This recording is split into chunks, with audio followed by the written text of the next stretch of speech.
Should all bad movies be forgot and never brought to light?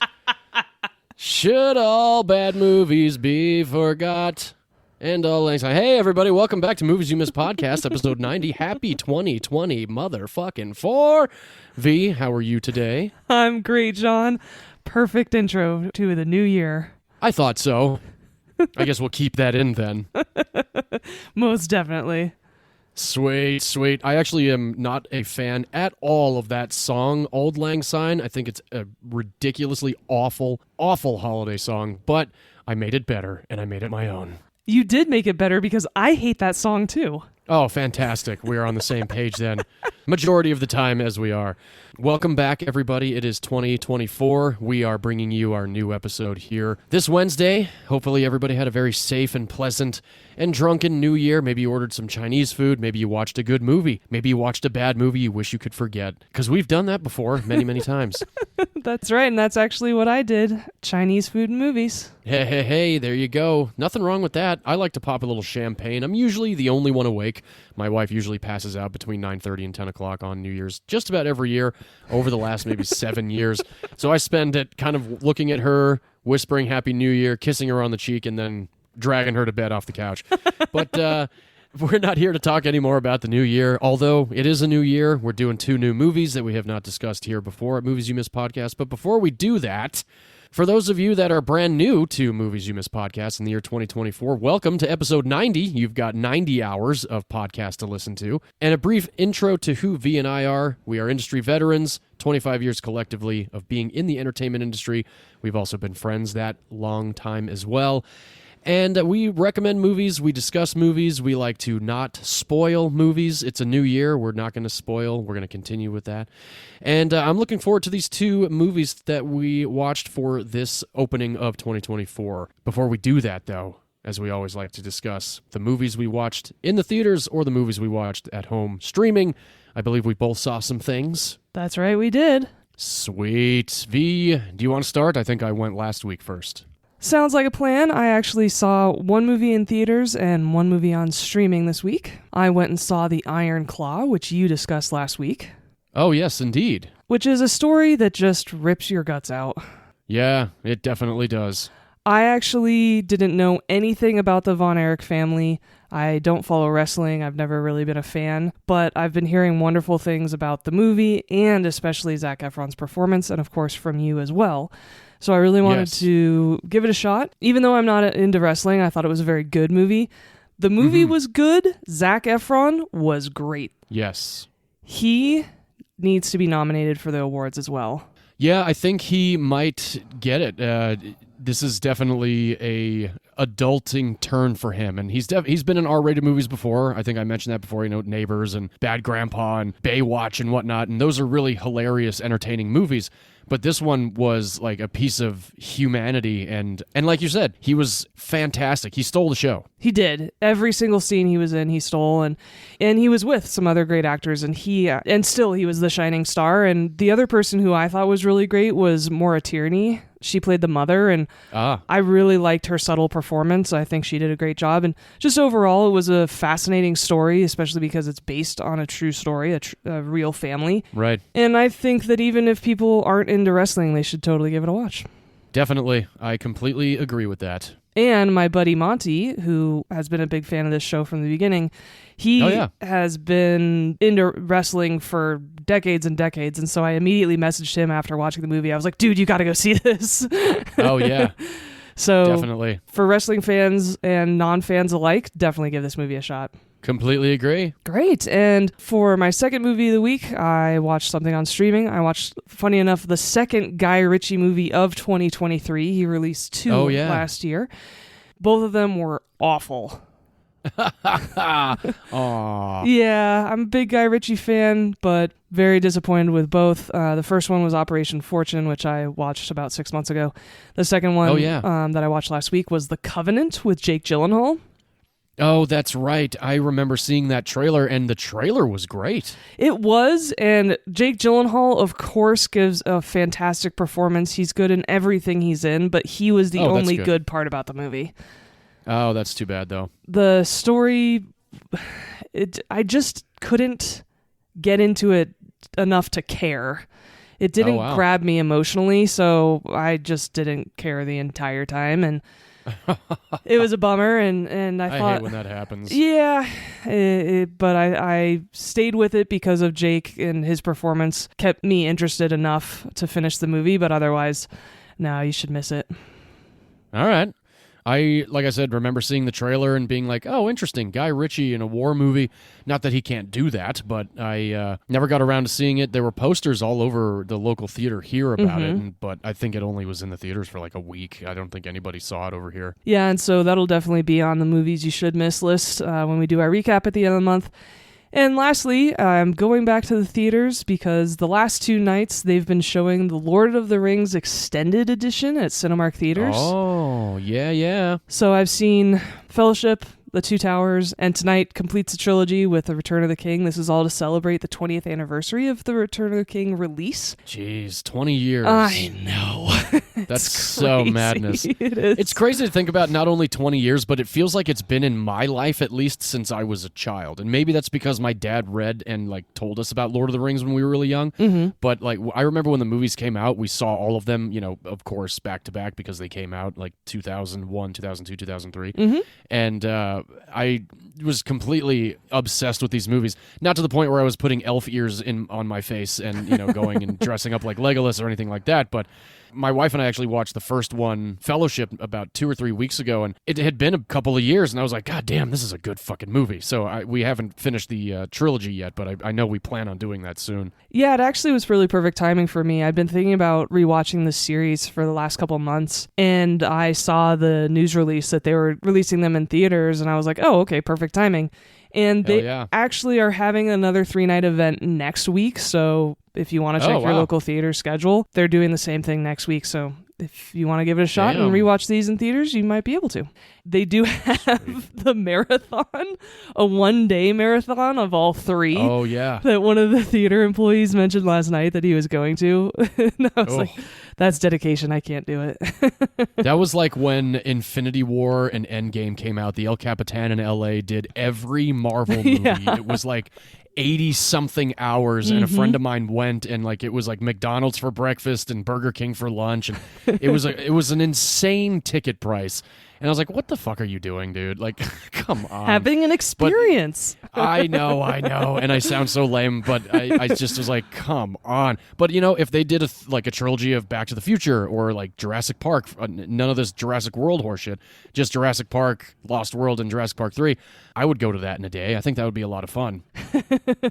Okay, well, that's enough for the movies I saw this week.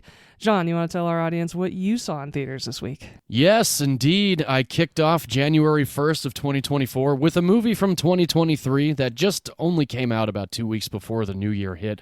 My wife was curious about this movie because she's a fan of the lead actress. I like the director. I've liked all his movies so far. This is Yorgos Lanthimos' new directed, starring Emma Stone, Mark Ruffalo, and Willem Dafoe, based off of the novel, which I did not know was based off a novel until the credits rolled, so I went and bought the book immediately after the movie ended. Poor Things. This is a crazy-ass movie. It is definitely a hard R rating. I'm kind of surprised it wasn't an NC-17 because of the amount of sex and nudity in this movie.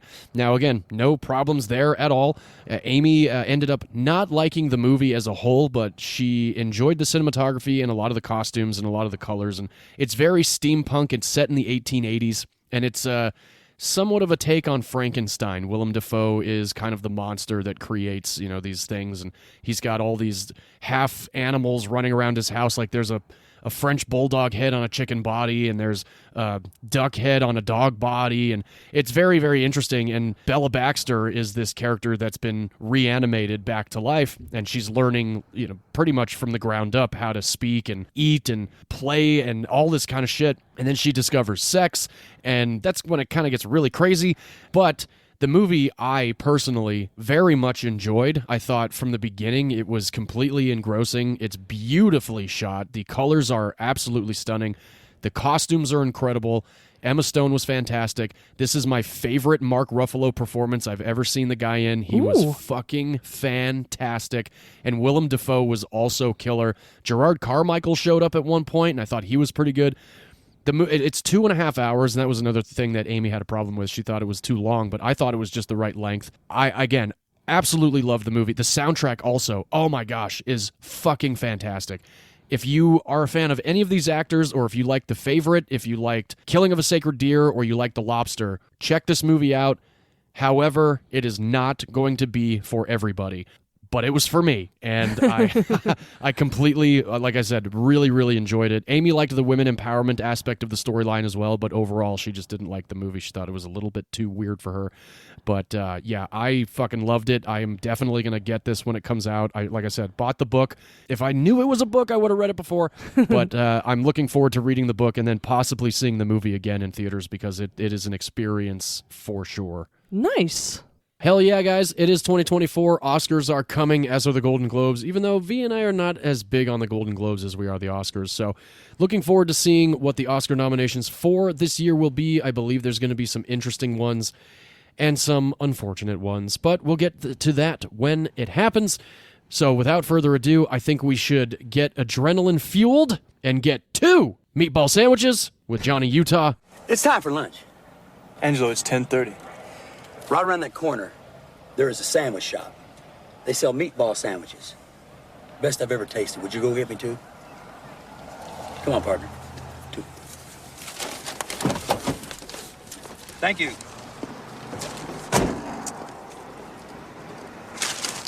Utah, get me 2. V, what do you say? I think that's a great idea. And for this week's theme, we went with badass female directors. Hell yeah! And as John alluded to, or should I call you Johnny this episode? Oh! I chose the 1991 classic starring Keanu Reeves and my first love, Patrick Swayze. This is Point Break. 1991. Wow. Yeah. That's over 30 years ago. It is. I was a child in 1991. I won't say how old I was, because the illusion still exists here at Movies You Miss Podcast. Over 30, short from 40. That's right. For both of us. Yes, indeed. I did not see this when it came out. I was way, way too young, especially because the F word is used over 100 times in this movie. Damn. I saw it much later, right around the time I was finishing high school, getting into college. Nice. This was the second time I've ever seen Point Break, and I watched it for the first time, I want to say, within the last 10 years. I watched it with a very good buddy of mine. His name's Ty Erskine. He was always on my ass about it. He was like, you never saw Point Break. We're going to watch it someday. We're going to watch it someday. And finally we did, and we ended up getting so drunk that he passed out like a half an hour in, and I ended up finishing the movie, and then I couldn't wake him up, so I drove home from Santa Monica. Then I got a text from him later on. Yeah, it was his house. He was passed out. He looked comfortable. Okay. So I got a text from him later. It was like, when did you leave? I was like, after Point Break. He goes, okay, good, you finished it. So yeah, I sure did. Yeah, absolutely. Well, I've seen this multiple times, and it's one of those movies that if you ever saw it flipping through channels and it's on TNT, even if it's like 40 minutes in the movie, you're still going to watch the rest of it. It's that kind of movie, right? It's a lot of fun. Yeah. It's classic 90s action. It's a little ridiculous. There's people jumping out of airplanes without parachutes. It's awesome, good fun, and I'm so glad to be talking about it in this week's episode. So for those of you who haven't seen it or haven't seen it in a good long while, I'm going to break down Point Break for you. Starts off breakdown. Yeah. Break. Exactly. And so Sweet. It starts off introducing us to this young hotshot named Johnny Utah, played by Keanu Reeves as just a sweet baby-faced young guy. He's so cute in this movie. Super young Keanu. Super young Keanu. And he is a top 2% in his graduating class FBI new agent. So he's definitely the one that everyone's talking about, and he's been transferred out from LA now that he's graduated from his training in Quantico. He's been shipped off to the LA office, and the first thing he's told is that they investigate mainly bank robberies because LA is the bank robbery capital of America. Yes. Now, this film comes out a couple years before another heist movie that I talked about, which is the best heist movie ever made, by the way. Heat came out in 1995. There you go. Which is also about bank robberies in Los Angeles. In Los Angeles, yes. And so Johnny Utah is assigned to this grizzled older agent played by none other Gary Busey. Yes. Agent Pappas. And so he jumps into the middle of this investigation because, in fact, the FBI has been investigating this crew of bank robbers. They don't know who they are. It's a group of 4 guys who dress up in rubber president's masks. So one of them's LBJ, one of them's Nixon, etc., etc. And every year, for a couple months out of the year, they actually complete a ton of bank robberies, and they've done over 30 of them successfully. Yeah, pretty nuts. Yeah. And so they're very good at what they do. They never fire a shot. They're in and out. They have a timetable and everything. They're doing really well. And this is usually about the time of the story when someone's explaining bank robberies when I go, I wonder if I could get away with that. Oh, definitely. I know. Yeah, especially if you don't shoot the gun. Yeah. And you all wear gloves, and as long as you completely conceal your identity, and obviously, there's always something left behind. But for whatever reason, I started thinking the same thing. I was like, maybe. Of course, I'm never going to do it because I don't have the balls to do that. Me either. I have balls, but I don't have those kind of balls. Way too scared to go to jail. And Yeah. But it also leads me to one of my favorite stories, which is in armored car companies when they're interviewing new applicants for armored car drivers and guards. They always ask them, have you ever thought about robbing an armored car? And if you say no on the application, you're immediately disqualified because everyone has thought about robbing an armored car. Oh, wow. Yeah, no, that's true. I've thought about it. I think my first thought when I was 13, I was going into Bank of America in Santa Clarita and was like, the back door is open. Exactly. Nobody is nearby. And it's not that we want to break any laws, of course, and it's absolutely not that we want to hurt anybody. It's just breaking the law. Would be really nice to have some extra money because living is expensive these days. Yeah, it is. Yes, so it's a little bit easier to empathize with the villains of this story than other movies that we've talked about so Definitely. far. And one of the theories that Gary Busey has as Agent Pappas is he actually thinks that these guys are surfers because there's a tan line that's shown on one of the security cameras. Also, in one of the cars that they recovered from one of these bank robberies, they actually find that surfer's wax there's a residue on the car, and it's surfer's wax. And so he has this theory, even though the office makes fun of him for it, he is pretty dead set that these guys are surfers, especially because they only rob the banks during the summertime. Right. Which is surf season down in LA for them. And so his grand plan is to get Johnny Utah, who was actually formerly a quarterback at Ohio State, and he's 24, to learn how to surf and ingratiate himself into the surf scene in LA to basically go undercover and find out who these robbers are and stop them before they actually hurt anyone. Yeah. That's a pretty good plan, really. Yeah, I actually think it's a great plan. And so Johnny Utah learns how to surf. He starts meeting people in that social scene. One of them is Tyler, who is played by Lori Petty. Yes. You will absolutely recognize her from A League of Their Own. Definitely. She plays Kit, the younger sister in that movie. You'd also recognize her from Free Willy, the classic tank girl. Yes, Tank Girl. My wife, actually, when we were watching Point Break the other night, she goes, isn't she in Free Willy? And I was like, I don't actually know. So I did a quick IMDb, and I was like, damn, babe, look at you. Yeah, she is. Exactly. Yeah. And she's also more recently in Orange is the New Black. She plays Lolly Whitehall. Oh, really? Yeah.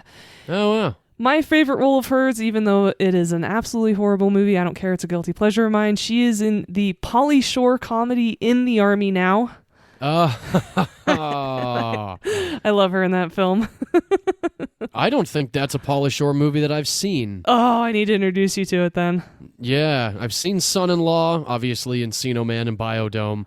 I think there's a very few others that I haven't seen. Mm-hmm. Okay. Well, we'll add that to the list of movies we should watch together then. Yeah, definitely. And one of the other people that Johnny meets while he's learning how to surf is a guy named Bodie, played wonderfully by Patrick Swayze. Swayze. He is kind of the de facto leader of a group of guys, and they all become friends, and all of a sudden Johnny is really starting to relate to these guys, to trust these guys, to hang out with these guys a lot more than he should be. Yep. And all these guys are total adrenaline junkies. Not only do they surf, but they do a lot of crazy things, including skydive, and they just love to push the envelope and really just live life to the fullest, which is certainly something I like to subscribe to. Yeah, I wish I could go skydiving. I've done bungee jumping. Skydiving is on the list of goals for this year, actually. Oh, well, there you go. Yeah. Not only does this investigation continue, do bank robberies continue to happen, and Johnny also get to know these people better, he also actually starts having a relationship with Tyler. And so more and more these lines are getting blurred. And it really becomes an action movie, the second half of this. Oh, yes. And it's a lot of fun, and there's some really great set pieces to it. I love a lot of the action towards the end of the movie. I love a lot of the stunts. I love where the storyline takes us. And another thing that makes this movie great is that it's really entertaining because there's a lot of comedic elements to it too. Oh, yeah. I laughed a lot more than I remember the first time. Good. I'm so glad. So one of the parts is when Tyler is teaching Johnny Utah how to surf. Did that remind you of any scenes from a movie I'd picked previously? Oh, definitely. Yeah, it reminded me of Kunu in Forgetting Sarah Marshall. No, don't. Get back down. You're doing it wrong. You're doing it wrong. Yeah. The less you do, the more you do. Exactly. And so there's just a lot of really great, just comedic relief in this movie. It's not a funny movie. These people aren't funny, but it's witty. Right. Yeah, yeah. And it breaks a lot of the tension. And one of the parts of the movie is they do a raid on this house that is full of a bunch of surfer dudes. After arresting all these guys, Johnny Utah goes to Pappas and is like, hey man, I got a feeling about this. I definitely got a feeling on this. Like you got a feeling. Last time you had a feeling, I had to kill a guy. And I hate that. It looks bad on my report. And so, yeah, it's just little things like that that not only help move the movie along, but make it so there's a lot of richness to this movie where it's not just a straight action movie. It's not just a straight tension movie. And that's the type of film that, of course, not only that we really enjoy, but also becomes a classic, right? Oh, definitely. This is one of those well-revered movies that I had heard about growing up, and even right before I saw it, I had seen Hot Fuzz first. Oh. And I know that I introduced you to Hot Fuzz not too long ago. And there's a moment where Danny tells Nicholas about how, Keanu Reeves and Patrick Swayze are in this movie, and yada, yada, yada, for those of you that have seen Hot Fuzz. So I had only seen the bit in Hot Fuzz of this movie. So when I finally did see it that one other time with my buddy Ty, I was like, okay, now I can understand what's going on in this movie. And that's the nice thing about watching classic movies that you hadn't seen before is it fills in a ton of pop culture references that you've been seeing and hearing over the years as you've grown up and just had never really known the origin for it, similar to our experience watching Casablanca last year. Yes, exactly. Not that these two movies are in any way comparable, Casablanca or Point Break, but you know what I mean. Yeah, definitely. Because, in The Holiday, they talk about Casablanca a lot. And then finally, when having seen the movie, I'm like, oh. That makes more sense now. Yeah. So same with Point Break, because it is, in fact, a classic. And I'm so stoked that so many people think of it as this cool dude movie, this great man action movie. And I love to tell people that it was directed by a woman. Oh, yeah. I wonder how that makes some people feel, especially nowadays. Well, I hope it makes them feel really good because it certainly makes me happy that Catherine Bigelow directed it. Hell yeah. I'm a Catherine Bigelow fan for sure. Yeah, me too. And I think a great way to finish out the plot summary of this movie and just encompass the motto and the theme of this movie is that at one point, Bodhi, played by Patrick Swayze, says, "It's not tragic to die doing what you love." Yeah, I like that moment. And I think that's a great motto to life. It's certainly the way I want to live my life. And what I mean by that is not be so scared that I don't try new things or do things that make me feel alive. No, I totally get that. So I hope everybody either gets reminded of how fun this movie is or gets introduced to an awesome classic 90s action film. And it sounds like you really enjoyed the movie. this time Oh, yeah, around? very much so. Okay, great. Yes, like I said, I laughed a lot and had not seen it in a handful of years. So when I texted you about a character that showed up in the movie, that was a great moment. There's one other actor in this movie that I'm a very big fan of. John C. McGinley plays the agent in charge, and he's the one that starts showing Johnny Utah around, the bullpen, if you will. And I really like that scene because of the camera work in that scene. It's there's a few edits, but it seems like it's all one shot, and I really like the way that they put that together. And I think one of my favorite lines is when he goes, "We don't drink, we don't eat sugar, da da da da," and then of course Johnny grabs a donut, goes, "Love these things," and like starts chowing down the fucking donut. And he goes, and right before that he's like, "I haven't had a donut in 3 years." It's but I love these. And yeah, it's so funny because like you mentioned, like it's young Keanu Reeves. Of course it's young Keanu Reeves. This is just before Speed. And he's very much, for whatever reason, he's got a lot of Neo in him in this movie. So it's like, whoa. That actually was unintentional. But it's it's actually pretty crazy. Yeah, because a lot of the lines that Keanu delivers are very much, it's Keanu Reeves. It's like, is he really playing a character, or is he just like, just call me Johnny for this movie, and I'll be, like right before this was the Bill and Ted movies, where he's actually like all over the place. And I don't know, I very much enjoyed watching Keanu in this movie. It's certainly a reminder that Keanu started off as not the greatest actor. He was very wooden delivering lines. He's gotten better in certain projects. He's a much better actor than others. I'm curious if it's either the environment on set or the direction he's receiving. You know how some actors mesh well with certain directors' styles so much more than others, and it really brings out their skills so much better. And so, look, we all admit that Keanu is a national treasure. He is basically the new Mr. Rogers. He's such a nice guy. Pretty much. He's not the greatest actor. Speaking of the Oscars, he's probably not ever going to be nominated for an Oscar. That doesn't mean we can't enjoy him, though. Oh, definitely not. No, I don't know anybody other than, oddly enough, my father, that's like, Keanu Reeves sucks. Like, Keanu Reeves, he might, but he doesn't at the same time. He's basically like the new Nicolas Cage, but he's not doing like straight to DVD movies. Yeah, exactly. No, he is much more respected than that. That's for sure. Yes. And nothing against Nicolas Cage, of course. And John C. McGinley, as you said, is the agent in charge. A lot of people would recognize him from not only the boss in Scrubs, yes, but also he's one of the Bobs in Office Space. If anybody's seen Office Space. That's right, he is. Oh my gosh, he's the skinny one. Oh, he's so good. He's so good in that film. So as you guys can tell, I really love this movie. However, I do, and I always have, had a problem with one of Johnny Utah's decisions at the very end of this film. Oh, really? Yeah, it's just, after everything that happened, I disagree with what he does, but that's just my personal opinion. For anybody who watches this film, let me know if you would have done what Johnny Utah does at the end of this film. Interesting. Yeah, but we don't spoil here. No, we don't. So instead, I will then continue to talk about Keanu because I've actually spoken about him once before on this podcast. Very, very early on. Oh, yes. Yes, indeed. Which is a great, great fucking movie. It is a great, great movie. And that's the thing. He was a fantastic actor in that first pick, which was Constantine, and that was in episode 3 of ours. Yes. And we are hearing rumors of a sequel to Constantine. Oh, that'd be so awesome. I'm very excited for that.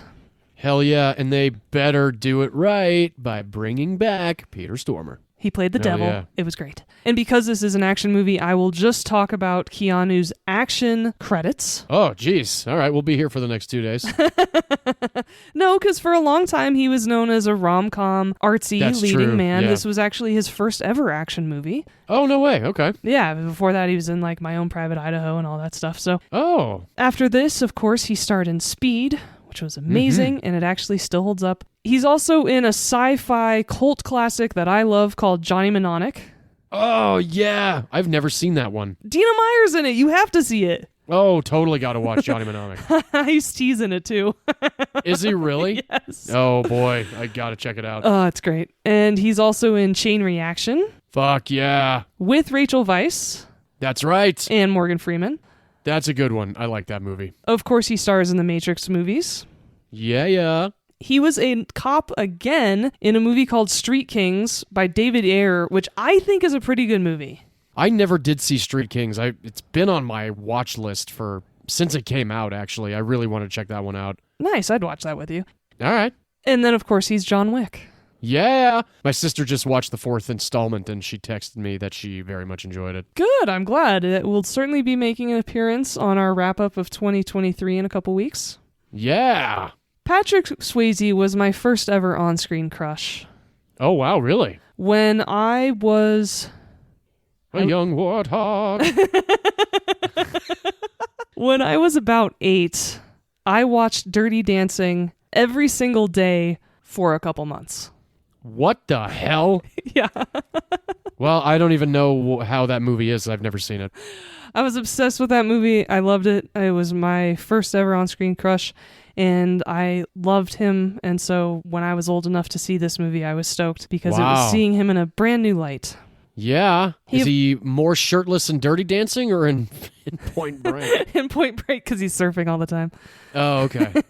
He's also in The Outsiders, a classic 80s movie. Oh, yeah, yeah. Red Dawn, another classic. I never saw either of the Red Dawns. Oh, okay. I saw the original. I didn't ever see the remake with Chris Hemsworth. Oh, all right. He's in Roadhouse, which is just a more violent Dirty Dancing in a lot of ways. There's so many similarities. Really? Well, I mean, they use similar music. It's just funny how there's a lot of parallels, I guess is a good way to put it. Interesting. I've never seen Roadhouse either. Oh, Sam Elliott's in it. It's great. Oh, really? Uh-huh. All right. He's in Ghost. Classic. Yes. I think that was how I discovered Patrick Swayze. Not that I was like, oh, Patrick Swayze was in Ghost. I got to see every Patrick Swayze movie. Now, I was more on the Demi Moore spectrum at that time. Fair. But, yeah, I still don't mind Ghost. Tony Goldwyn was always a prickbag in that movie. He's so good at being a slimy bad guy. Yes. And then he is also in a movie that is on our list for the future. He's in Tu Wong Fu. Oh, yeah. That's right. So entertaining flick. Entertaining movie. Very excited to talk about that as well. So that's some of Patrick Swayze's credits. Nice. And as I mentioned, Gary Busey is in this film. Yeah. He was actually in the 1970s version of A Star is Born with Chris Christopherson. No way. Yeah, I didn't know that. Wow. Actually. Yeah. So Busey's been around for a minute then. He's been around for a lot of years and was introduced to him in the original Lethal Weapon. Oh, hell yeah. He plays a bad guy in that movie. He's awesome in Lethal Weapon. He's also an awesome bad guy in the Steven Seagal classic Under Siege.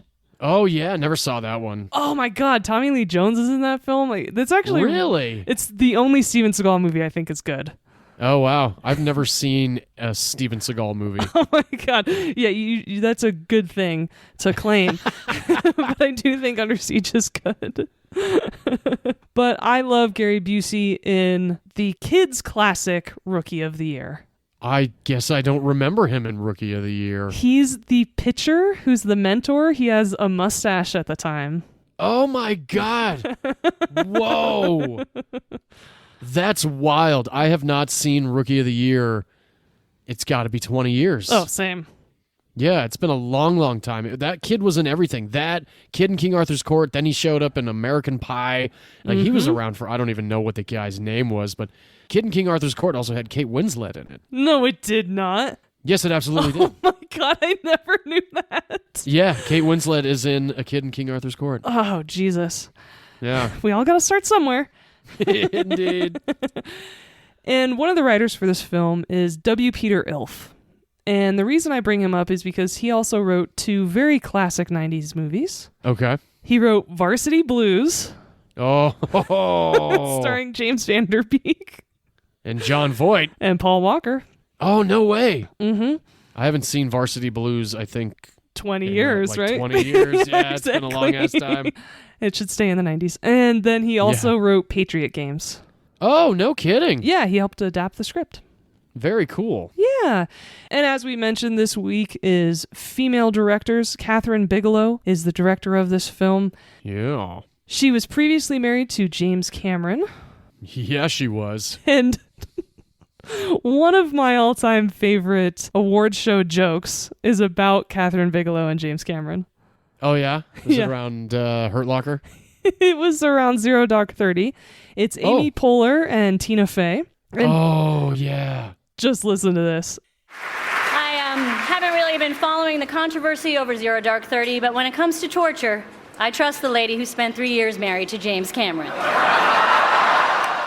And so Catherine Bigelow has directed many great movies, a couple of them being Blue Steel, which actually stars Jamie Lee Curtis.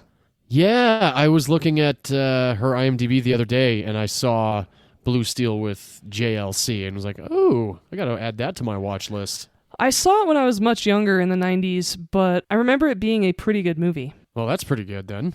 She also directed Strange Days. She actually directed a couple of episodes of the show Homicide: Life on the Street, which is a fantastic cop show from the 90s. It also starred Andre Braugher. Oh, wow. And Giancarlo Esposito. Oh, snap. She directed the Harrison Ford-led K-19. Yes, The Widowmaker. Good flick. The Hurt Locker. Good flick as well. I think that movie got Jeremy Renner the most recognition. You're absolutely Yeah, right. I like that one. And so Point Break, not only is it a classic now, but it was super popular when it was released too. Oh, I'll bet. It had a budget of $24 million. It was shot in 77 days.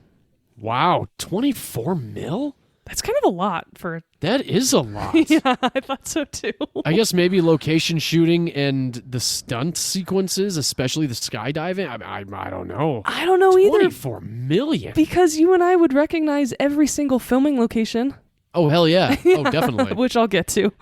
And so on a $24 million budget, it made $43 million in the U.S. Not bad. $84 million worldwide. Also not bad.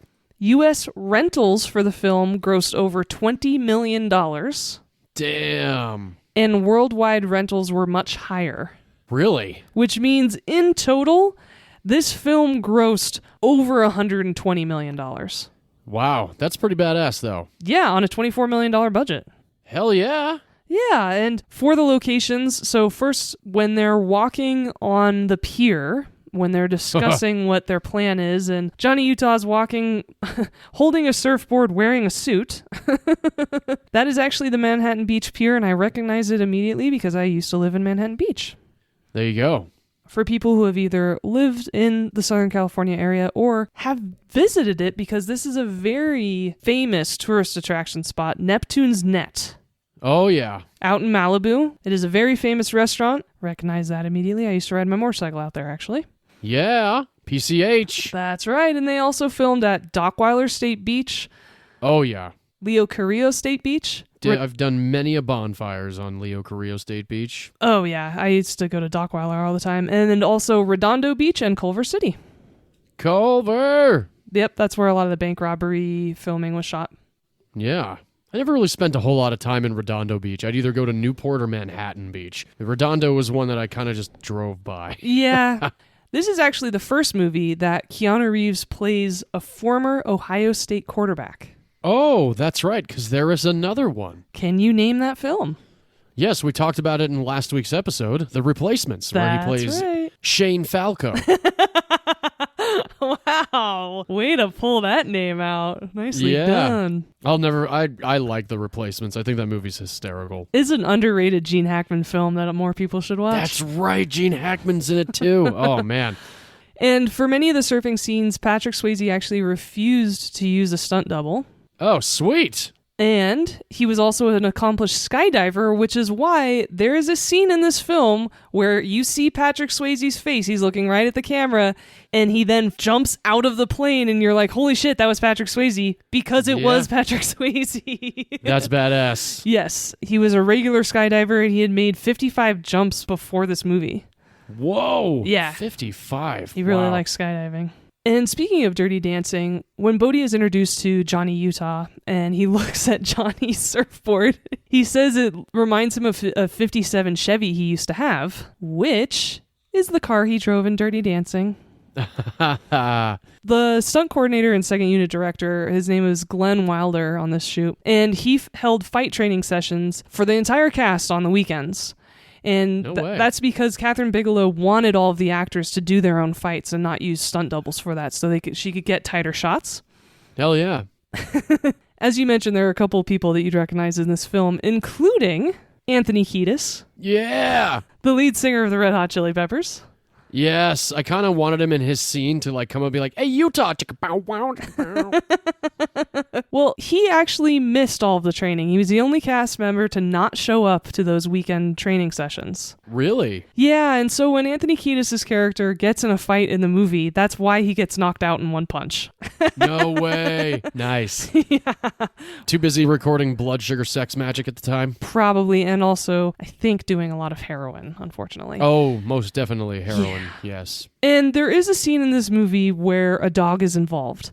As animal lovers like ourselves, you might watch that scene and go, oh my gosh, because a dog actually gets thrown at someone and then supposedly kicked, and it's a bummer. Oh, that's right. Yeah. But the dog was not hurt in the scene at all, and when the dog is kicked in the scene, it's a fake dog, and then they put a fake sound effect to it. And so when you watch the scene like I did the other night and go, oh my gosh, this dog, and this was the early 90s, it was totally taken care of and it wasn't hurt, which made me really happy to hear. Well, that's definitely a good thing. Yes, and I felt it was important to share with our audience. Oh, yeah. Bleeding Hearts of America Unite. Exactly. And the last piece of trivia I want to share is that both James Cameron and Catherine Bigelow rewrote the final script together. Oh, wow, really? They are officially uncredited because of an issue with the Writers Guild of America, but they, in fact, wrote the final version of this script. Fucking cool. Yeah. So that is Point Break. You can currently stream it on a bunch of different streaming services, actually. Oh, yeah. I watched it on Peacock with no commercial interruptions. Great. I'm so glad. Prime does have commercials, but it's nice to know that Peacock didn't. Yeah. I guess was it on Freevee from Prime? Yes, exactly. Oh, okay. There you go. Yeah.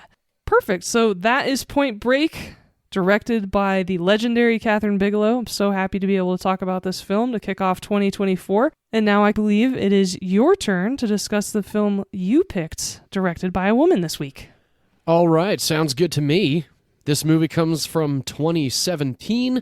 This is directed by Patty Jenkins. The film is written by Alan Heinberg, Zack Snyder, and Jason, I want to say the last name is Fuchs. This is my first superhero movie, actually, in the longevity of this podcast here. It took 90 episodes to get to a superhero film. This film stars Gal Gadot, Chris Pine, Robin Wright, Connie Nielsen, Danny Houston, David Thewlis, Ewan Bremner, James Cosmo, and Lisa Lovin Kongsley.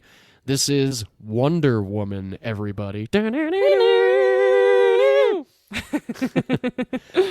This movie is a fucking ass kicker. Like, I am a big fan of this flick. I saw this movie opening weekend with a buddy of mine. We got high and went and saw this movie at the ArcLight on Sunset and had an absolutely great time, not only because Gal Gadot is enjoyable to look at, but the movie itself is really fantastic. And I mean, Chris Pine, what a handsome devil. Oh my God, yes. I'll get into my brief Chris Pine interaction in a little bit. Yeah. This movie, Wonder Woman, is based on the comic books, so I'm not going to tell you anything about the movie. No, I'm kidding. This movie is set in the mythical land of Themyscira. It is a beautiful spot in the world of the DC universe. We find out... Perfect. We find out that this island was actually created by the gods, and the Amazonian women were also created by the gods, and we find out that Diana, Wonder Woman, was actually molded from clay from her mother, and her mother asked the gods to give this child life. We learn about Ares, the god of war, brought war to humankind, and this movie really doesn't have a time frame. Until Steve Trevor, this spy, shows up, played by Chris Pine. He kind of blasts through the fog of war, if you will, and lands at Themyscira.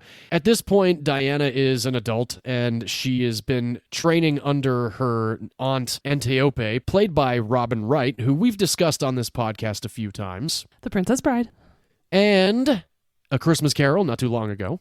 Oh my God, that's right. Yes. So Steve crash lands on the beaches of Themyscira, and we find out that he has evaded the Germans in World War I. So we are also coming to, as an audience, realizing that this movie is set during World War I. After this massive battle that takes place on the beach between these Amazonian women and these German officers, we find out that Steve is a spy with the British and the British intelligence. Diana then kind of comes to realize that the only reason that war is happening is because of Ares.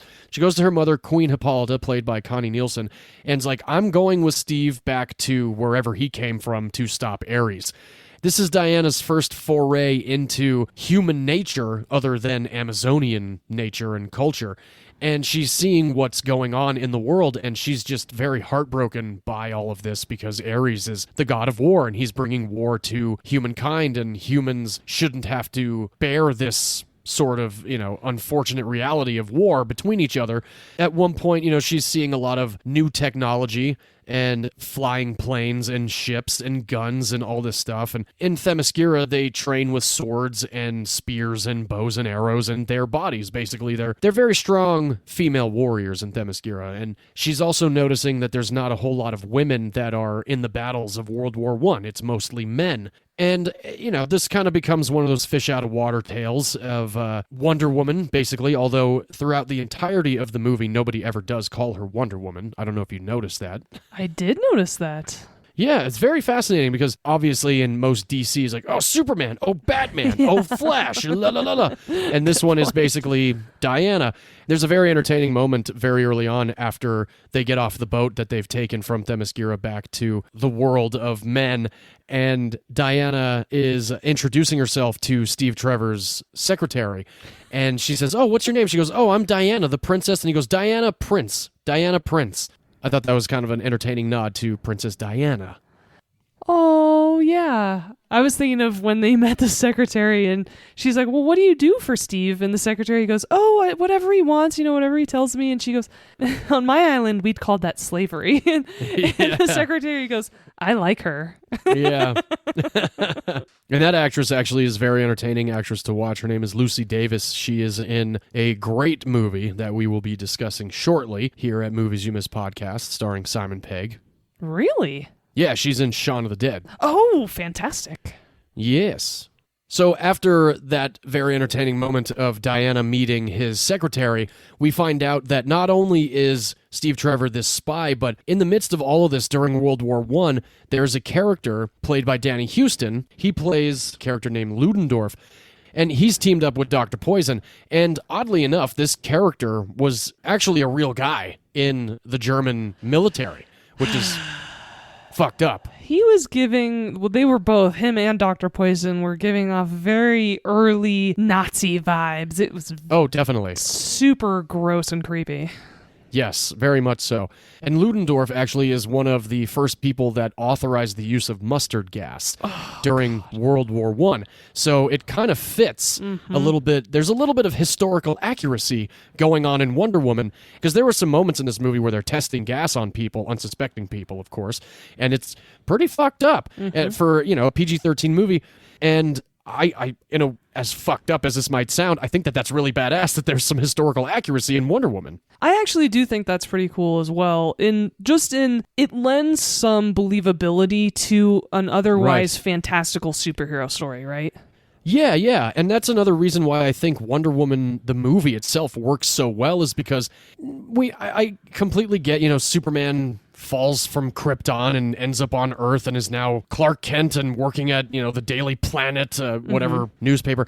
But we have Diana, who is this pure soul, right? Basically. She's a kick-ass warrior, and she just has it in her mind that Ares needs to be stopped. And using World War I as the backdrop was just like, I remember first seeing the trailer for this movie and be like, yeah, I'll check it out. And it was like a half an hour into it in the theater, and I'm sitting there like, this is fucking good. Like, this is good. There's a lot of great superhero movies out there. Unfortunately, it seems like this might have been one of the last great ones. Yeah. And they've so far fallen off the wagon and just gone in all kinds of crazy directions. This movie itself did set up Justice League. I mean, Zack Snyder is a writer on this movie. He also has a cameo as a soldier in this movie at some point. He's very hidden in the movie, but I remember when I went to see Justice League, I went and saw it mainly for the purpose to support our mutual friend Susanna Roberts. She worked in some of the special effects, so I wanted to see her name in the theater, on the big screen. But the first 15, 20 minutes of Justice League was a kick-ass sequel to Wonder Woman. It was like literally an awesome sequel, and I was like, I could be this could end right now and I'd be happy. Like that's enough. The whole bank sequence with Diana and everything like that in Justice League was so kick-ass. I still have not seen the Zack Snyder cut of Justice League. I will at some point, I'm sure. But getting back to Wonder Woman, set in World War I, she's following Steve Trevor around. She's trying to find Ares. Steve is very weary of the fact that there might be somebody named Ares that's the sole purpose of war for mankind, etc., etc. And so for the rest of the movie, Diana and Steve's band of merry men, I if love you will, the gang of guys that are with them. They're so hell cool. Yeah. One of them is Samir. He's played by Saeed Tagmahoui. Please forgive my very obvious mispronunciation of your name. If he ever hears this, do let us know. And I think this movie was elevated because of this actor, Ewan Bremner, Scottish badass. If anybody knows him by name, awesome. He plays Spud in both Trainspotting movies. He's also in Pearl Harbor. Oddly enough, he's in another war movie. Mm-hmm. He's also in Black Hawk Down. So he's been in a couple of war movies, which is pretty awesome. But I love him as an actor, not only because of Trainspotting, but he's just so much fun to watch. And he's had quite the career, not only in Scotland, but in America as well. But he was actually in the sequel to Wonder Woman 1984, which I was not a very big fan of. I remember not liking that one. I group it with Miss Congeniality 2 and Legally Blonde 2. Ah, okay. Female-led movies, the originals are amazing. The sequels should be avoided at all costs. Right, yeah. However, Wonder Woman 84 did have one of my all-time favorite trailers. It was amazing. Oh, it was a great trailer. It really was. Yeah. And there were moments in the 2 hours and 40 minutes that were like, oh, that was fun. But not just overall, really. It was very flat. Yeah. But Anyway, back to Wonder Woman.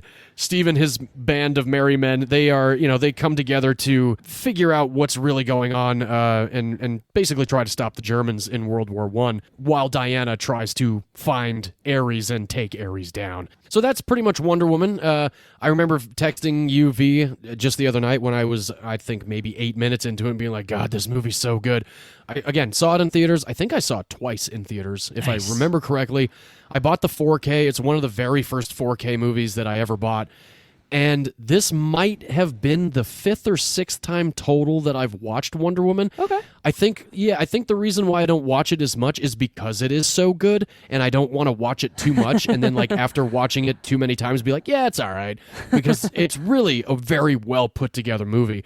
And the special effects are kick-ass, like when Diana realizes what her power is on the island of Themyscira. Awesome sequence when she just blows Robin Wright's character out of the water.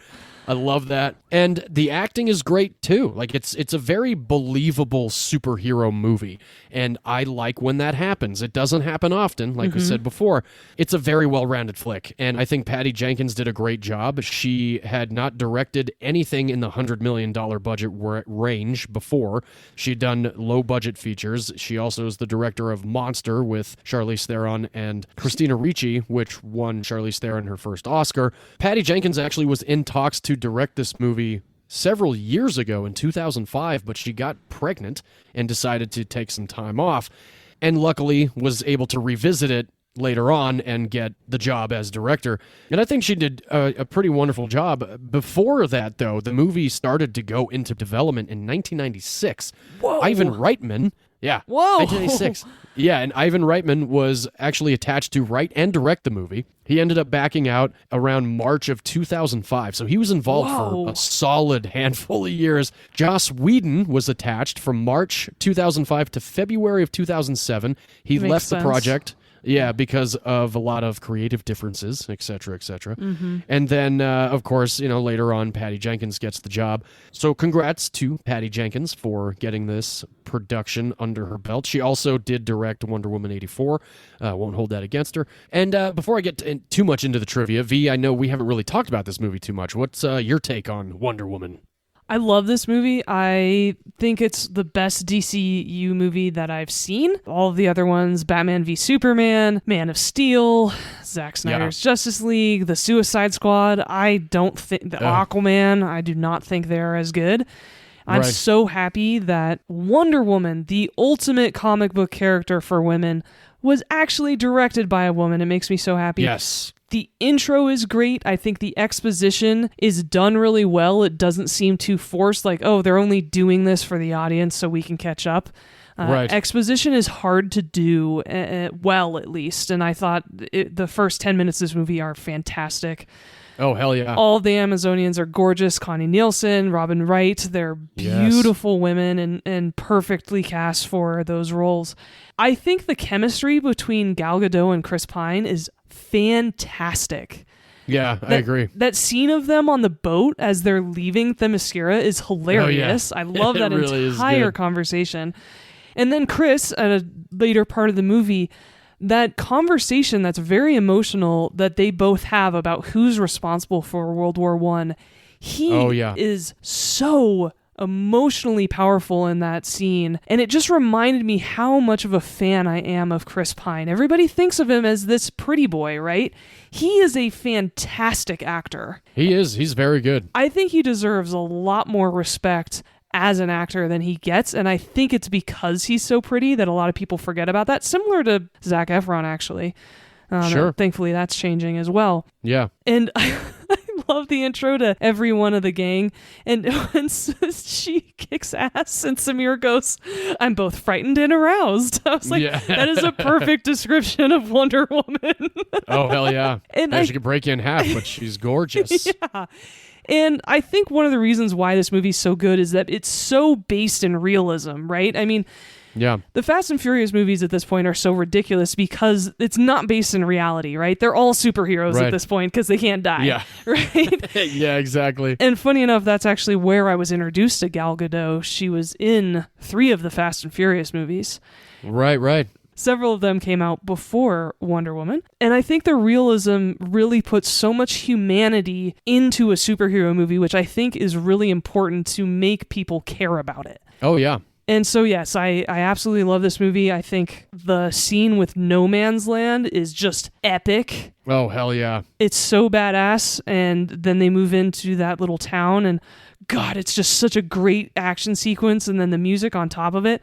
Again, it's my favorite DCU movie and one of my favorite superhero movies as well. Definitely, yeah. I agree with you on the best DC, absolutely. I remember leaving the theater and my buddy and I were like, man, DC has sucked until now. Yeah, exactly. This really set the bar for not only can a female director deliver a kick-ass movie, it's just a great comic book movie that, again, like you said, brings the realism to the forefront and the acting, like you said, chemistry-wise, for everybody, and not just like Gal Gadot and Chris Pine on screen, but everybody just seemed to have, I don't know, they just brought it. Yeah, exactly. It was all there, and there was no reason to okay, yeah, haha. There's so many of those moments in so many Marvel movies. You're like, ha, yeah, okay. Yeah, there's no there weren't campiness. Yeah, there was none like that. It was all based on human intuition and just natural comedic timing. Yeah. Which, like you said, the moment on the boat, I was going to have that for anybody that hasn't seen this movie. This whole scene was improvised. So check this out. What are you doing? Oh, I thought maybe you'd want to get some sleep. What about you? Are you not sleeping?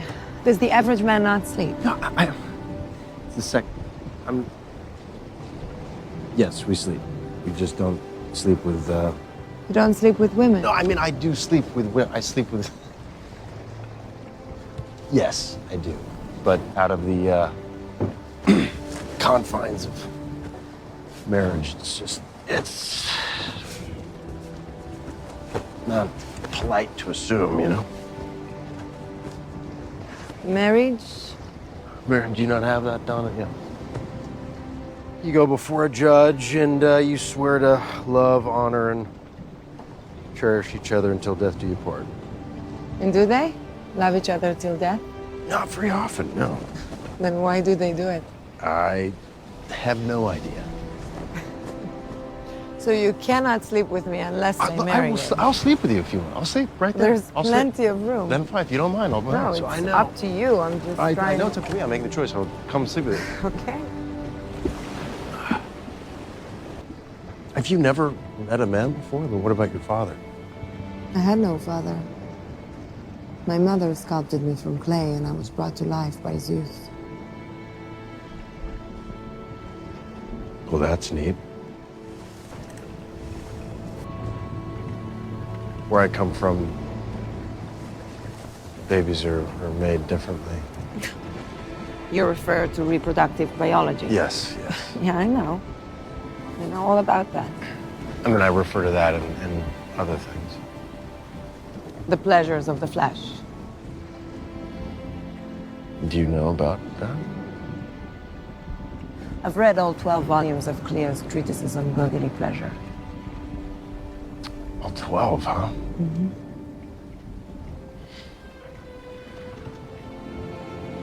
Did you bring any of those with you? You would not enjoy them. I don't know, maybe. No, you wouldn't. Why not? They came to the conclusion that men are essential for procreation, but when it comes to pleasure, unnecessary. No. Fully improvised. Whoa, no way. Yeah, fully improvised and was not originally in the script. Awesome. I Both love Chris Pine and Gail Gadot thought it would be hilarious, and It was they were great. fucking right. It's one of my favorite scenes of the whole movie.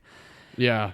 And this movie also references one of my all-time favorite sci-fi authors. I don't know if you picked that up, but the scene where they're making camp, Steve Trevor mentions that he brought Edgar Rice Burroughs books. Oh, that's right. Yes. Yeah. So I Nice. thought that was Hell cool. yeah. Yeah. That is pretty sweet. So thank you for choosing it. I love this movie. Yeah, absolutely. I would love to go to Themyscira, and if you ever would like to go to Themyscira, you can, because it was shot in southern Italy on the Amalfi Coast. So Oh. it does exist. Nice. Not in mythology. It still is a very beautiful location. I love when Diana sees Steve's plane come through the clouds. Like it's such a badass movie. Like I can't get over how good it is. And every time, like this was actually I think the first time I kind of cried watching this movie. And at one point, Amy was sitting on the floor petting one of the dogs, and I kind of like cleared my throat. And she goes, "Don't cry," and I'm like, "How do you know I'm crying?" Because she's your wife. It's like, yeah, it's like She because I know knows. you in movies and moments like this. Yeah. I'm like, okay, fine. No, I cry every time in this movie. It's such an intense moment. And Gail Gadot actually was one of many choices of actresses to play Wonder Woman. Can't even imagine how many women auditioned for this role. Oh, yeah. No, it was a very huge list of people, but I'll give you a somewhat of a shorter list of the people between the early on development up until right around when Gail Gadot got cast. Kate Beckinsale. Yes. Sandra Bullock. No. No. Misha Barton. No. No, absolutely not. Rachel Bilson. No. Catherine Zeta-Jones. I could see if it were in like the late 90s, early 2000s. Yeah, I could see that. Sarah Michelle Gellar. No. Yeah, I'm going to go with no on that one. She's good as- Angelina Jolie. I'm going to say no also. Oh, hell yeah. You think? I don't know. 2001 Tomb Raider time? Maybe. Yeah, she's gorgeous enough for sure. I guess I really wasn't like a big Tomb Raider fan. I don't know. I liked the game, but I never really thought the movie was that great. Oh my god, I love the movie. Really? All right. Well, maybe you should add to the list. Maybe I'm wrong. Okay. Jessica Biel. No. I don't know. I don't know. She's not Maybe not. exotic enough. Okay. Yeah, I'll give you that much. I'll give you that. Eva Green. Yes, Yeah, 100%. I could totally see. Vesper especially with her Lynd eyes. from Casino Royale. Yes. Yeah, definitely. Christina Hendricks. No. I could be all right with that one. No. I met Christina Hendricks in Hollywood one night. She was very sweet. And, I mean, for those that have watched Mad Men, no. This one is an absolutely hell no, because she sucked as Snow White, Kristen Stewart. Stupid. No. I don't know who thought that would be a good idea. I think Gail Gadot was the perfect choice for this. Yes. I very much enjoyed watching her. She, similar to Noelle, and not only the fish out of water story like we discussed last week, but she has a lot of that naivete that really shines through, that is believable that she's this naive to the world, you know? And of course she is, because she's only been in Themyscira, so she hasn't seen the world beyond her own borders. So I thought it really just worked fantastically. Gal Gadot actually trained trained for 9 months for this movie, packing on 17 pounds of muscle. But oddly enough, can't really tell when watching this movie. And that's not a jab at Gal Gadot at all. No, it's just she's a supermodel. Yeah, So- she's exactly. She's tiny still. Yeah. But she looked so... That was another thing I wanted to talk about. How natural she looked fighting. Oh, yeah. It yeah. didn't look all CGI. It didn't look like some stunt woman who had to do it all for the actress. It was her, 100%, and it was totally believable, and that was another reason that this movie's so good. I completely agree. Apparently, that was a big thing with audiences, though. They thought she looked far too skinny when they saw this movie. Which She's tiny in general. she it's is. true. Yeah. And it's crazy to think that during some of the reshoots, she was actually 5 months pregnant. That is nuts. She still fit into her costume and looked like a total badass, and she was still Fucking A. jumping and running around, and she was pregnant. And that's the thing that really got me to respect Gal Gadot is she's a badass in her own right. Hell yeah, that's fucking killer. That's like MIA performing pregnant and Rihanna performing pregnant at the Super Bowl. Yeah, That's was like awesome. badassery right there. Yeah. Badass ladies. Now, there was an actress that was in consideration and was offered the part for Queen Hippolyta, but turned it down because she was working on Big Little Lies. But she would later be cast in another DC movie next to Patrick Wilson and Jason Momoa. Nicole Kidman. Yes. Which I thought Connie Nielsen was fantastic. Like, and that's the other thing about watching Love this her. movie, is like reading like, oh, Sandra Bullock, Catherine Zeta-Jones, Kate Beckinsale. No, it's Gal Gadot. It's Connie Nielsen. Yeah. It's Robin Wright. It's Chris Pine. Like this movie is cast exactly how it should have been. And going back to my Chris Pine interaction story, I used to work at this trailer house, which we'll get into a little bit more when we discuss Tropic Thunder in the future. But I was getting into the elevator one morning, and Chris Pine walked onto the elevator with me. And I recognized him, because this was I think this was my third or fourth week at the ant farm. And he walks onto the elevator, and we make eye contact. He goes, morning. I was like, morning. Which floor are you going to? He goes, oh, I'm going up to Bender Spink, which was an agency. Chris Bender and something Spink. I can't remember exactly what the other guy's name was. He was on his way there. And and just a few weeks prior to this moment, I had watched a movie with my sister called Confessions of a Shopaholic with Lindsay Lohan and Chris Pine. And I'm like, oh. And I didn't say this, but I'm thinking in my head, like, this is the fucking dude from Shopaholic with Lindsay fucking Lohan. So I get back up to the ant farm, I get into the dub room, and the first few things that come across my desk are new Star Trek spots. And I put them on, and who the fuck do you think is on screen? Chris Pine as Captain Kirk, and I'm like, you gotta be kidding me. So every morning, I tried to, around the same time, be at that elevator in case Chris Pine showed back up and be like, dude, I'm working on your trailers right now for Star Trek. It never happened again. But, hey, it was still pretty cool to say good morning to the guy. He seemed like a nice guy. How tall is he? He was about a head taller than me. Wow. Okay, so he's like 6 feet tall. He's up there, yeah. Yeah. I'm 5'6", so yeah, he was a solid maybe full head taller than me. Wow. And speaking of Connie Nielsen, a lot of people would recognize her from Gladiator. She's Lucilla, Joaquin Phoenix's sister in Gladiator. That's where I first saw her. Oh, wow. I guess I gotta watch Gladiator again. I know I've been saying that since we started the podcast. I just haven't gotten around to it yet, but we are getting a sequel soon, so I might as well give it another shot. Mm-hmm. There was a moment in this movie where Diana has her first taste of ice cream. That is actually a nod to some of the new DC New 52 comic books. I've read a couple of the New 52 Batman comic books, and they are awesome. So it's kind of interesting too, like watching comic book movies like this that are actually good. It makes me want to go back and read some of the comic books, whereas like watching some of the Marvel movies, I really couldn't care less, which is kind of fucked up to say, but I mean, I still have my collection of Spider-Man comics from early 90s, so maybe I'll dive back into those. Nice. Yeah. The fight sequence between the Germans and the Amazonian women took 2 weeks to shoot with 2 separate units and 6 different cameras. And the director of photography said that the biggest challenge shooting that over the 2-week period was keeping the lighting consistent. That I believe, and it was 100% worth it. That is a fantastic yeah. fight sequence. Oh, it's fucking awesome. Awesome. It's so badass. Now, I did mention this earlier before, but this is the first female-directed live-action film to have a $100 million plus budget. The budget ended up, being about $149 million, which is a shit ton of money, especially for Patty Jenkins, since she did not come from the world of big-budget movies. So, again, hats off to her, because pretty badass. That's good to know, because you had mentioned that it was Patty Jenkins' first $100 million movie. It's cool to know that that was the first $100 million movie that a woman was able to direct. However, that does suck that it took until 2017 for that to happen. Yeah, definitely. I agree. This was also the highest-grossing World War I film at the time. Until... I'm pretty sure 1917. I think so, too. But that's awesome, so too. That's pretty awesome. Yeah, that's really badass. The opening weekend box office, just opening weekend, like Thursday to Sunday. Mm-hmm. 103.3 mil. Whoa! Already killing it, So they were already going to be scratching their budget real quick. Highest female-directed box office. Nice. Which is pretty fucking badass. The domestic box office, United States and Canada, $412.8 million fucking dollars. Yeah. The movie was released on June 4th of 2017. Now, domestic gross, 412. V, what do you think the worldwide for Wonder Woman, directed by Patty Jenkins, was?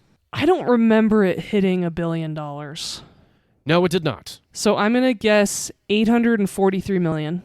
You are $20 million off. Yes! $823.9 million. Awesome. Worldwide. That is a killer box office, especially for a female-directed comic book movie, right? For a female-led comic book movie. Female-led comic book movie, indeed. Yeah. Yes. We follow Linda Carter on Twitter. She's amazing. The OG Wonder Woman. Yes. So Wonder Woman has always been a badass. Hell yes. And she actually was going to make an appearance in this movie, but scheduling conflicts did not allow it, which is unfortunate. But she definitely is a fan of the movie. She gave the movie her thumbs up and seal of approval, so I'm sure that made everybody feel very good. That would have been really cool if she was just some citizen in London and she just walked by Gal Gadot when her traveling through London. That would have been cool. That would have been pretty sweet. So that is Wonder Woman and its box office glory, directed by Patty Jenkins, starring Gal Gadot and Chris Pine, and several other fantastic actors and actresses. Now, in 2017, we have done the year before, and V, I'm curious if you might remember what the highest-grossing film of 2017 was. That was the year before Infinity War and Black Panther. Yes. I will need a hint. Oh, it's a franchise movie. Well, duh. Okay. Franchise movie. It's the 8th installment of this franchise. It is not the last one, though. Is it a fast movie? No, it's not a fast movie. Okay. I mean, the movie is fast-paced, but it's not a Fast and the Furious movie. It's not a Harry Potter movie. It's way too late. It's not a Harry Potter movie. It is a franchise movie. It is the 8th one, but not the last one. There was one more, which would make it the last one, but this one was not the last. Oh, it's a Star Wars movie. Thank you. Yes. That's actually a really good hint. It's it's not The Last Jedi, is what you're saying. It's... Wait. That is what I'm saying. Oh. It's not the last of the franchise. So it's Star Trek The Last Jedi. Yes, it's Star Trek The Last Jedi. Exactly. Star Trek, ladies and gentlemen. Star Trek The Last Jedi, highest grossing film of 2017. It's okay. Star Trek does make better movies. I will say that on this podcast officially. It is Star Wars: The Last Jedi, and my sister's boyfriend Henry, who is a huge Star Wars fan, is going to be so disappointed with me. That might be one of my favorite bloopers in 90 episodes here at Movies You Miss Podcast. Star Trek: The Last Jedi. Epic. Well, we've been talking about Chris Pine. Yes, we have. Yes, we have. That's what messed me up.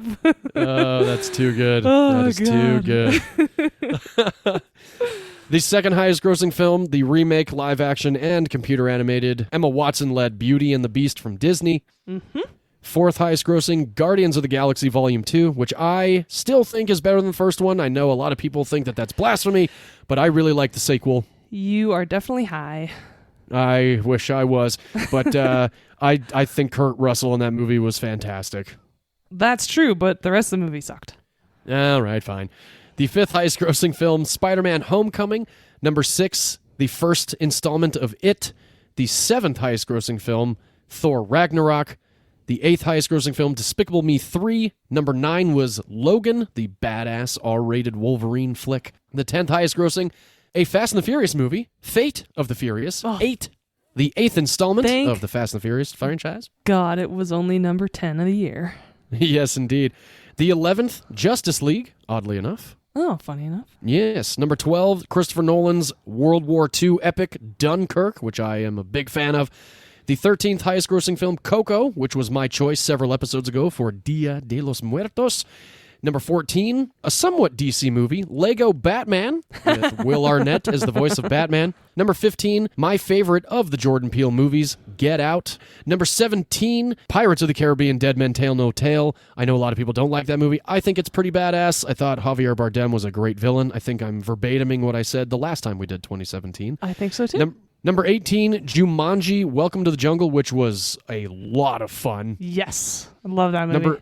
Yes. Number 19, a movie you and I both have a big fandom for, starring so many people. I believe Brie Larson, John C. Reilly, John Goodman, Kong Skull Island. Yeah.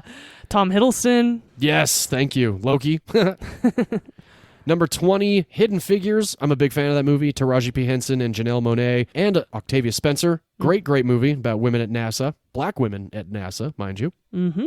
Number 31, Baby Driver with Lily James. The first 2/3 of that movie is phenomenal. Yeah, it kind of falls apart towards the end. It fell apart towards the end to make me really upset. Yeah, it's too bad. Mm-hmm. Number 55, Hugh Jackman and Zac Efron in The Greatest Showman.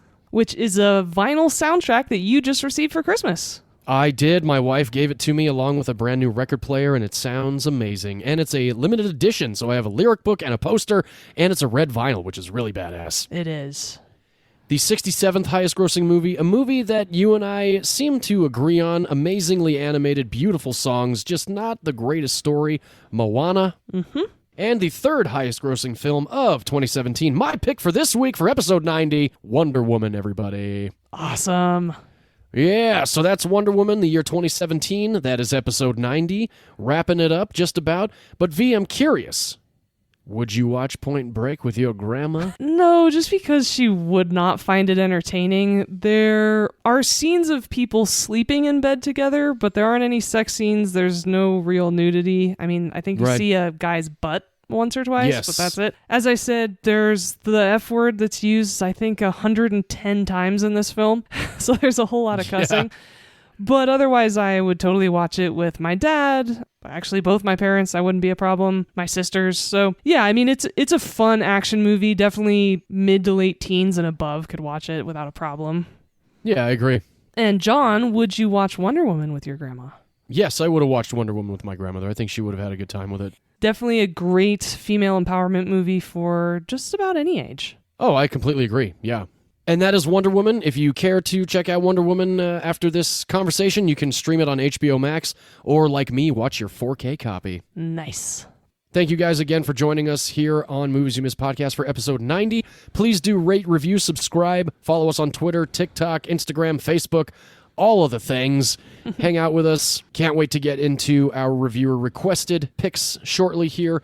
I'm very much looking forward also to our 2023 recap. I have to get my list together. Yes, you do. Yeah. I feel like every movie I've seen in the last 6 months, though, is going on my you can't miss list, but we'll see. You're being more generous than I am, I think. Maybe. For next week, for episode 91, I have chosen a film from 1997 starring Will Smith, Tommy Lee Jones, Linda Fiorentino, and Vincent D'Onofrio. This is 1997's Men in Black, everybody. And if you do care to follow along, unless you've seen it as many times as I have and can recite the whole damn movie, you can watch the movie on Amazon Prime. I will be watching my Blu-ray copy since I don't have it in 4K yet.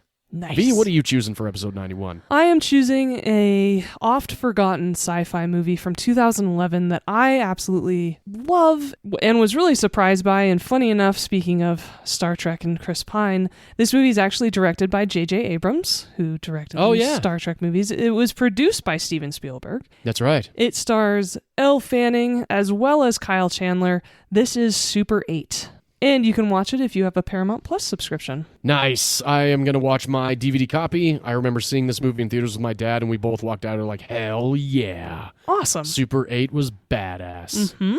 Sweet. Well, thank you again, everybody, for joining us. And as always, here at Movies You Missed Podcast, should all bad movies be forgot? We do like to close out here with, film is a form of art, and in art all opinions are valid, except if you think it is in any way acceptable that streaming services continue to raise their prices. Yeah, good one. I don't like it. Me either, and I might go back to my high school days of pirating if they keep this up. I understand that. I really do. But until that time, keep watching movies in any form that you can. Thanks for tuning in, and bye-bye. Happy New Year, everybody.